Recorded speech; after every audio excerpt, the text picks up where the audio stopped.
गई है, निर्मल हो गई है। इसलिए अपकारित होने पर भी क्षमा की, दुर्गा क्षमा शिवा धात्री। यहां पर क्षमा शब्द बड़ा सुंदर है, यही स्वर्ग का सोपान है। किसी ने आपके साथ बुरा किया है, कोई बात नहीं, वो उसकी मति थी, वो उसका कर्म था। आपको क्या करना चाहिए? मौके की ताक में रहे बदला लेंगे, मौके की ताक में रहे। ऊंट किसके नीचे आए? बोलो ना जी। चंडीगढ़ वाले भी ऊंटों को ढूंढते रहते, पहाड़ के नीचे कब आए, तब दबा दे। नहीं ऐसे नहीं होता। मौके नहीं ताकना, किसी का अपमान, किसी का हरास, किसी को दुख, किसी को वेदना, किसी को कष्ट देने की क्षमा कर दीजिए महाराज। यहां भले ही आप सुख न पाए, यहां भले ही आपको सुख की अनुभूति न हो, लेकिन उसके दरबार में महाराज इस कर्म से आप सदा सदा के लिए उसके युगल चरणों के आश्रय के पात्र बन जाए, सदा सदा के। जैसे चंचुला बन गए, चंचुला ने कहा मां, जो उसने किया वो उसका कर्म, मेरे पति का प्राण हो जाए। अपकार के प्रति भी उपकार, अपराध के प्रति भी क्षमा, क्रोध के प्रति विनम्रता। लेकिन कई सुंदरकांड पढ़ के आते हैं तो फिर हमारे से तर्क करते, सठ सन विनय, कुटिल सन प्रीति, सहज कृपन सन सुंदर नीति, ममता रथ सन ज्ञान कहानी, अति लोभी सन विरति बखान। गोस्वामी जी कभी कभी कुछ थोड़ा उल्टा भाव दिए हैं कि सठ के साथ विनय करोगे तो समझेगा नहीं, कुटिल के साथ प्रीति करोगे तो उसको समझ में नहीं आएगी। अरे ना आए भैया, क्या फर्क पड़ता है? अच्छा, जिनको आप आज तक समझाते रहे वो समझ गए? बोलो ना भैया। अगर आपने जिंदगी में 10 लोगों को समझाया तो बताओ कितने समझे 10 में से? देखिए हमारे जो बुजुर्ग बैठे हैं ना, ये बड़े मीठे हैं और खरी बात करते हैं, हमें बड़ी अच्छी लगती है। बिल्कुल सही कहा उन्होंने, बोले एक भी नहीं समझा तो क्या मत्था मारना। सब कुछ समझाने के लिए नहीं बोला, जिसको समझना है समझो। और अगर देखो तुमने सारी शिव पुराण समझ ली तो सच में शंकर प्राप्त कर लोगे, और मैं गारंटी करता हूं नहीं समझोगे। और मैं तुम्हें समझाने के लिए बोल भी नहीं रहा, आपको समझ आ जाए, हम इसलिए नहीं बोल रहे। मैं इसलिए बोल रहा हूं कि जो मैंने समझा है वो पक्का हो जाए। नहीं समझे? हम इसलिए नहीं बोल रहे कि आप समझो, इसलिए बोल रहे हैं कि जो मैंने समझा वो पक्का हो जाए। और आप समझ जाओ तो बहुत भली बात है बात, फिर तो सोने पे सुहागा। इसलिए भैया किसी को समझाने के लिए काम मत करो, तुम समझ से काम करो। और जिसको समझना है, जो समझदार होगा, तुम्हारे जोर डाले बिना वो बात को पकड़कर पल्ले बांध लेगा, उतार लेगा और जीवन में पकड़ के आगे बढ़ना। इसने कहा समझ समझकर फिर जो न समझे उसको समझो वो ना समझ है। ना समझो के लिए कोई सत्संग होता ही नहीं। अंधविश्वासियों के लिए भी सत्संग नहीं होता, ना समझो के लिए भी सत्संग नहीं होता। सत्संग होता है उन बौद्धिक लोगों के लिए जो तर्क से सिद्धांत का स्वीकार करके अपने मंगल के मार्ग को प्रशस्त करते हैं। तुम अपने मंगल के मार्ग को प्रशस्त करो, तुम्हें समझ आ गया है, पकड़ लो, बढ़ जाओ, निकल जाओ, मंजिल के प्रति द्रुत गति से आगे बढ़ो। तुम्हारी द्रुत गति सिद्धांत को पकड़कर बढ़ने की तुम्हारी मंजिल को निरंतर करीब लाती रहेगी। और इसी जन्म में आप स्व पुरुषार्थ से मंजिल को पालो। परांबा बड़ी प्रसन्न हुई, हे चंचुला, जिसने जिस जार पति के साथ तुझे संबंध रखने पर मजबूर किया, तेरे माध्यम से जो धन ऐंठ कर विषय वासनाओं की पूर्ति करता है, तो उसके कल्याण की सोच नहीं। धन्य है चंचुला, तुम गुरु को आदेश दिया जाओ।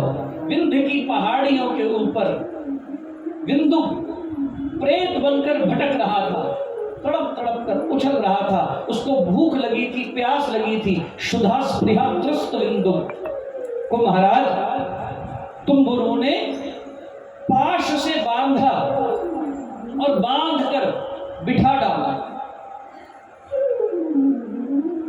कई लोग ऐसे ही होते हैं, उनको कथा सुनाने के लिए बांध के बिठाना पड़ता है।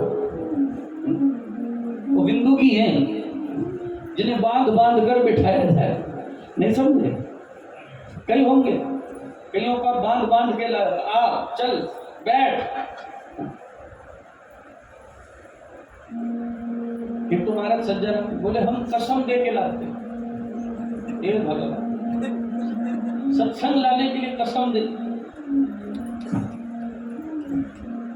बांध के। हमने का बिंदु भी होगा जो इतना बंध बंध के आया, तो माँ बाप भी होगा जो इतना बंध के आया, जिसको सत्संग भी अच्छा न लगता। कभी कभी हम बड़ा विचार करते हैं, किसी को अच्छी चीज अच्छी न लगे, किसी को बोलो ना भैया, चंडीगढ़ वालों बोलो, अच्छी चीज अच्छी न लगे और किसी को बुरी चीज बुरी न लगे,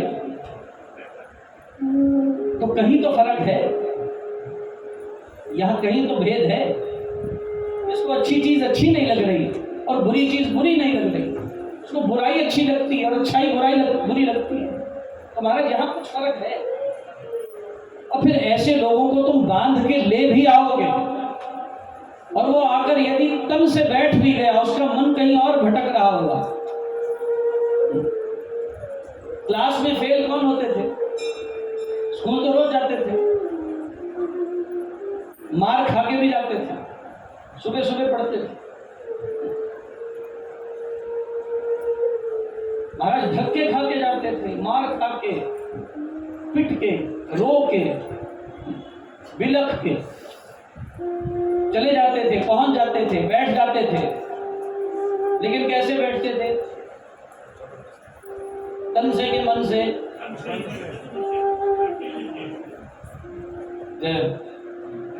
तन से बैठते थे, मन से नहीं बैठते। अच्छा, क्योंकि मन से नहीं बैठे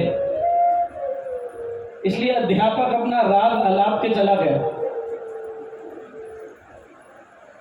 अध्यापक ने अपना पूरा राग आलापा और उनका मन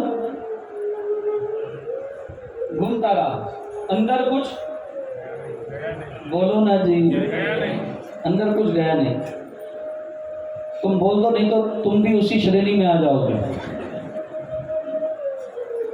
समझ के बोलना, अंदर कुछ गया नहीं। और जब परीक्षा आई तो बाहर क्या निकलेगा? क्योंकि अंदर कुछ गया ही नहीं तो बाहर कुछ निकलेगा नहीं। क्योंकि स्थिति ऐसी है, तो फिर मिलेगा क्या? कुछ नहीं मिलता महाराज, नाकामयाबी, खेद, पीड़ा मिलता। महाराज तुम गुरु ने बिठाया और बिठाकर बांध कर उसको कथा सुनाई, क्योंकि इसको तकलीफ थी, ये मार झेल चुका, प्रेत बन गया। इसने महाराज कथा को सुना और महाराज जैसे जैसे तुम गुरु कथा सुनाते रहे, शिव महापुराण कहती है बिंदुक में कुछ परिवर्तन होने लगा। जैसे ही कथा समाप्त हुई, बिंदुक कैसा दिखाई देने लगा महाराज, उसके मस्तक पर त्रिनेत्र थे। तीसरा नेत्र आया। तीसरा नेत्र क्या है? ज्ञान। इसको कहते हैं तीसरा नेत्र। तीसरी आंख नहीं खुलती। इस भारत में तीसरी आंख वाले कई प्रकट हुए हैं, हमें उनसे बड़ा परहेज है। बहुत सारे तीसरी आंख वाले आए, मुझे बताते हैं लोग आकर। मैं तो यहाँ रहता नहीं, मैं टीवी भी देखता नहीं, मैं समाचार भी सुनता नहीं, आप लोग ही आकर बताते हैं। तीसरे नेत्र का अर्थ क्या है? ज्ञान प्रकाशित होना, ज्ञान अनुभव होना, अनुभव में ज्ञान का आ जाना और आपकी दृष्टि का स्पष्ट हो जाना, आप संसार को स्पष्ट दृष्टि से देखने लग जाए, यही तीसरा नेत्र। और बिंदुक के तीसरा नेत्र प्रकटा। बिंदुक के भाल के ऊपर चंद्रमा था। बिंदुक के शरीर को कर्पूर वर्ण प्राप्त हुआ। और महाराज बिंदु के शरीर में जैसे जैसे ये परिवर्तन हुए, तुम गुरु तो नेत्र बंद करके कथा सुना रहे, शिव कथा सुनाते हुए तुम गुरु के तो आंखों से अश्रुपात हो रहा था, भाव विभोर, भाव विकलता और भाव अतिरेक हो रहे थे। और महाराज तुम गुरु ने जैसे ही आंख खोली, क्या देखा? बिंदुक तो साक्षात शंकर स्वरूप दिख रहा। 4 प्रकार की मुक्ति मानी गई है। कौन कौन सी है? सायुज्य, सालोक्य, सारूप्य और सामीप्य। 4 प्रकार की मुक्ति है। सायुज्य, सालोक्य, सामीप्य और सारूप्य। और सारूप्य मुक्ति क्या है? जब जीव भगवान की कथा सुनता सुनता भगवान जैसा हो जाए, जो भगवान सदृश हो जाए, भगवान के समान ही दिखे। महाराज कहते हैं जैसे ही बिंदु को ये मुक्ति प्राप्त हुई, गोस्वामी जी लिखते हैं राग यमन कल्याण।